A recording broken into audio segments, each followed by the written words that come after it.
নমস্কার সবাইকে। Chicken soup বানানোর জন্য আমি প্যানের মধ্যে বাটার, গোটা গোলমরিচ আর তেজপাতা দেওয়ার পরে কেটে রাখা চিকেনগুলোকে দিয়ে হালকা করে ফ্রাই করে নেব। চিকেনগুলো হালকা করে ফ্রাই করার পরে আমি এর মধ্যে অ্যাড করে দেব কেটে রাখা গাজরগুলো। গাজরগুলো একটু বড় সাইজেরই আমি কেটে রেখেছি। এরপরে দিয়ে দেব রাফলি চপড অনিয়নগুলো।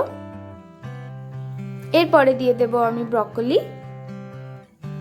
ব্রকলিগুলো দেওয়ার পরে ভালো করে নাড়াচাড়া করে নিয়ে রসুন কুচানো দিয়ে দিলাম। রসুন কুচানো দেওয়ার পরে একটু হালকা করে ভেজে নিয়ে আমি মুসুর ডাল অ্যাড করে দিচ্ছি। মুসুর ডালটা দিলে খুব সুন্দর টেস্টও হয় আর একটা থিকনেসও আসে। আমি এখানে কর্নফ্লাওয়ার ব্যবহার করব না, সেই জন্য আমি এখানে মুসুর ডালটা অ্যাড করলাম। আর এটা বাচ্চাদের জন্য খুব হেলদি হয়। এরপর আমি পরিমাণ মতো নুন দিয়ে তারপরে জল দিয়ে এটাকে ঢাকা দিয়ে ফুটতে দেব। সমস্ত সবজি ভালো করে সেদ্ধ হয়ে যাওয়ার পরে আমি ঢাকা খুলে নিয়ে ওর মধ্যে অ্যাড করে দিচ্ছি সয়া সস অ্যাড করে দেওয়ার পরে ভালো করে নাড়াচাড়া করে নিয়ে এরপর আমি আবার কিছুক্ষণের জন্য ঢাকা দিয়ে রান্না করব।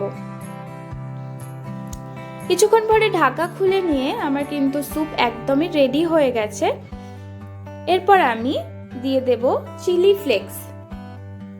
এই স্যুপটা কিন্তু বাচ্চা বড় সবাই খেতে পারবে, খুবই হেলদি অ্যান্ড টেস্টি হয় খেতে স্যুপটা। আমি চিলি ফ্লেক্স অ্যাড করেছি, তোমরা চাইলে কিন্তু গোলমরিচ গুঁড়ো অ্যাড করতে পারো। তো আমার চিকেন স্যুপ কিন্তু একেবারে রেডি। কেমন হলো অবশ্যই আমায় কমেন্ট করে জানিও।